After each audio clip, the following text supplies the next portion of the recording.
जय श्री कृष्णा, राधे राधे। सावन का महीना भगवान शिव का सबसे प्रिय महीना और शिव भक्तों के लिए पूरे साल इस महीने का इंतजार रहता है। हालांकि भगवान शिव, अगर हम पुरानी कथाओं की माने तो माँ पार्वती ने निराहार रहकर भगवान शिव को पति के रूप में पाने के लिए कठोर व्रत किया था। और एक ये भी वजह है कि भगवान शिव को सावन का महीना बहुत प्रिय है। सनातन धर्म के जो अनुयायी हैं भगवान शिव के मंदिरों में जल अर्पित करते हैं। सावन में पड़ने वाले सोमवार के दिन अगर रुद्राभिषेक किया जाए तो विशेष फलों की प्राप्ति होती है। वैसे तो पूरा ही महीना भगवान शिव को समर्पित है और इस समय भगवान शिव की पूजा करने से भक्तों की सारी मनोकामनाएं भगवान शिव पूरी करते हैं। तो पूरे महीने कांवड़िए कांवड़ लेकर भगवान शिव पर गंगा जल अर्पित करते हैं और साथ ही कांवड़ से जुड़ी एक पौराणिक कथा भी है। तो दो शब्दों में हम सुन लेते हैं, फिर जानेंगे कि इस सावन के महीने को ख़त्म होने के पहले वो कौन सी चीज़ है जो जरूर घर लाना चाहिए। कथा इसलिए ज़रूरी है क्योंकि इस कथा को सुनने से कांवड़ यात्रा के आप भले ही ना जा सके पर पुण्य फल जरूर प्राप्त होता है। माना जाता है कि जब देवताओं और राक्षसों के बीच समुद्र मंथन हो रहा था तो इस मंथन से 14 रत्न मिले। इन्हीं रत्नों में एक था हलाहल विष। कहा जाता है यह विष इतना जहरीला था कि इससे पूरी सृष्टि को खतरा था। ऐसे में सृष्टि को विष के प्रकोप से बचाने के लिए भगवान शिव ने इस विष को पी लिया, लेकिन उन्होंने इस विष को अपने गले से नीचे उतरने नहीं दिया। विष इतना जहरीला था कि भगवान शिव का कंठ ही नीला पड़ गया और इसी वजह से भगवान शिव का एक नाम नीलकंठ भी पड़ गया। तब भगवान महादेव का परम भक्त रावण कांवड़ में गंगा जल लेकर आया और उसी से शिव जल से शिवलिंग का अभिषेक किया। इसके बाद से भोलेनाथ को इस विष से मुक्ति मिली। तभी से कांवड़िए मीलों पैदल चलकर गंगा जल लाते हैं और भगवान शिव का रुद्राभिषेक करते हैं। तो श्रावण के महीने में पूजा करने का भी अपना महत्व है, क्योंकि इस दिन अगर आप सफ़ेद रंग के वस्त्र धारण करें या फिर गेरुआ रंग के वस्त्र धारण कर भगवान शिव को जल, दूध, दही, शहद, गंगा जल से स्नान करवाएं और स्नान करवाते वक्त मन में ओम नमः शिवाय या नमः शिवाय का जप करें। भगवान शिव को बेलपत्र, भांग, धतूरा भी अर्पित कर सकते हैं तो अति उत्तम है। साथ ही माँ पार्वती को 16 श्रृंगार की वस्तु अर्पित कीजिए, फिर प्रसाद के रूप में उसका इस्तेमाल कीजिए। तो श्रावण के महीने की महिमा बहुत है, लेकिन चलिए जानते हैं कि इस महीने में वो कौन सी वस्तु है जो सावन खत्म होने के पहले आप घर जरूर लाएंगे। माना जाता है कि शिव जी की सच्चे मन से उपासना करें तो दुर्भाग्य दूर हो जाता है। दुर्भाग्य जब दूर हो जाए तो व्यक्ति के जीवन में और कुछ प्राप्त करने की कोई इच्छा ही नहीं होती, क्योंकि तब सब कुछ आपको आसानी से मिलने लगता है। शिव पुराण की अगर हम माने तो करोड़ों शिवलिंग की पूजा करने से जो फल प्राप्त होता है उतना ही फल पारद शिवलिंग की पूजा और दर्शन करने से मिलता है। अगर हम लिंग पुराण की माने तो यहाँ भी पारद शिवलिंग का महिमा बहुत है।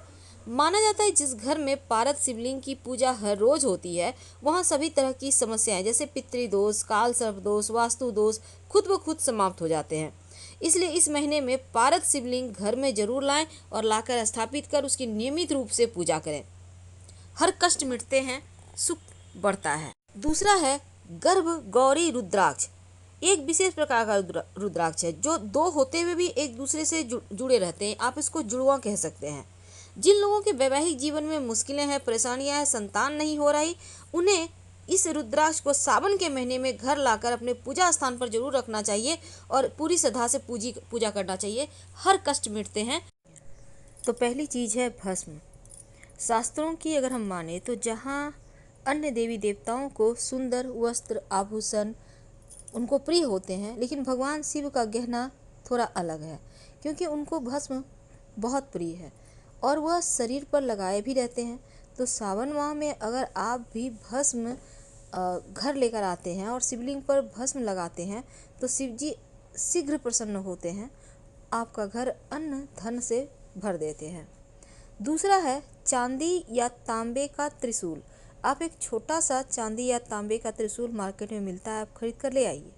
भगवान शिव का अस्त्र भी है और ले जाकर शिवलिंग पर अर्पित कर दें पास के किसी भी मंदिर में। अगर यह प्रयोग आप सोमवार को करें तो ज़्यादा अच्छा रहेगा।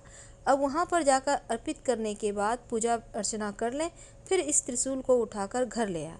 घर लाकर अपने घर के मुख्य दरवाजे के ऊपर इस त्रिशूल को स्थापित कर दें। ऐसा लगवा दें कि आते जाते लोगों का नज़र पड़े। माना जाता है कि भगवान शिव का ये त्रिशूल जहाँ होता है नकारात्मक ऊर्जा आ ही नहीं सकता। और अगर आप चांदी का त्रिशूल या तांबे का त्रिशूल लाकर मंदिर में रखते हैं और वहाँ से लाकर घर के मुख्य दरवाजे के ऊपर बाहर की तरफ से लगा देते हैं तो सर्वोत्तम होगा। जो तंत्र मंत्र क्रिया बाधा है या लोगों की बुरी दृष्टि है वो बाहर ही रह जाएगी, आपके घर में नहीं आएगी। चांदी का बिल्वपत्र, देखिए बिल्वपत्र शिव जी को बहुत प्रिय है और रोज़ रोज़ हो सकता है आपको बिल्वपत्र ना मिले। तो ऐसे में चूँकि बिल्वपत्र के बिना शिव जी की पूजा अधूरी है, तो श्रावण के महीने में आप चांदी का बिल्वपत्र जरूर ले आइए और लाकर भगवान शिव को अर्पित कर सकते हैं। आप अपने घर के मंदिर में रखें चांदी का बिल्वपत्र, तो जीवन की समस्त समस्याएं दूर होती है, आर्थिक स्थिति मजबूत होती है। ये बिल्वपत्र आप रोज़ शिव जी को चढ़ा सकते हैं, अच्छा हो। नाग नागिन का जोड़ा, अगर काल सर्प दोष हो आपकी कुंडली में या विष योग हो, तो चांदी का, पीतल का या तांबा का नाग नागिन का जोड़ा मार्केट में मिल जाएगा, उसको आप ले आए।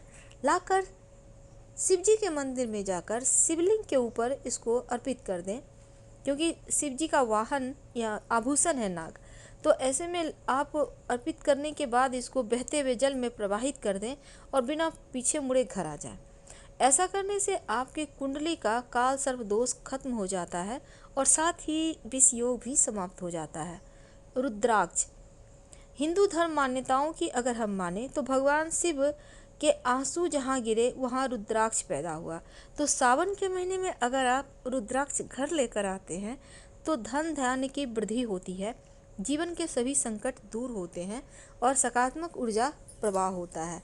तो रुद्राक्ष आप 5 मुखी भी ला सकते हैं, वैसे तो 14 मुखी तक आप कोई भी रुद्राक्ष ला सकते हैं, लेकिन सबसे अच्छा 5 मुखी ही माना गया है, क्योंकि ये बड़े से लेकर बच्चे, बुजुर्ग, महिला तक पहन सकती हैं और इससे हर तरह से आपका सम्मान बढ़ता है, आपके जीवन के कष्ट मिटते हैं। तो रुद्राक्ष आप लाकर पहले शिव जी को अर्पित करेंगे, फिर इसको लाल धागे में आप धारण करेंगे। लेकिन रुद्राक्ष पहनकर तामसिक भोजन ना खाएं। और दूसरी बात, रुद्राक्ष रोज स्नान करके आप धारण करें और रात में सोने के पहले आप इसको खोलकर रख दें, क्योंकि रुद्राक्ष की महिमा बहुत है, इसको पहन के आप सो नहीं सकते। गंगा जल, देखिए सावन के महीने में गंगा जल सबसे ज़्यादा शुभ माना गया है और गंगा जल से भगवान शिव या शिवलिंग का अभिषेक किया जाए तो शिव जी हर पीड़ा हर लेते हैं, क्योंकि हर भक्त कांवड़ में गंगा जल भरकर लाकर शिवलिंग पर अर्पित करते हैं। तो गंगा जल पहले भगवान शिव को अर्पित किया जाता है, इसके बाद संभाल कर घर में रखा जाता है ताकि चारों तरफ से खुशियाँ आए, तरक्की मिले। वैसे तो आप चांदी का चंद्रमा या चांदी का कड़ा भी ला सकते हैं और लाकर आपके घर में जो पुरुष सदस्य हैं, आपके जो लड़के हैं, उनको इस कड़ा को धारण करना चाहिए। पहले शिव जी को अर्पित करें फिर धारण करें। चांदी का चंद्रमा लाकर आप शिव जी के तस्वीर के पास स्थापित कर सकते हैं, जैसे कि भगवान श्री कृष्ण के तस्वीर के पास चांदी का बांसुरी होता है, ठीक उसी प्रकार। जल का पात्र यानी कि लोटा अगर घर में आपका नहीं है तो आप ले आ सकते हैं, अगर है तो फिर कोई ज़रूरी नहीं है लाना। तो इस बार श्रावण के महीने में विशेष योग भी बने हुए हैं। कहने का तात्पर्य 3 रवि योग है और शोभन नामक योग भी बना हुआ है, सर्वार सिद्धि योग बनेगा। तो हम आपसे विदा लेते हैं। जानकारी अच्छी लगे तब लाइक कर सब्सक्राइब करें, अपनों से शेयर करें और कमेंट में हर हर महादेव जरूर लिखें।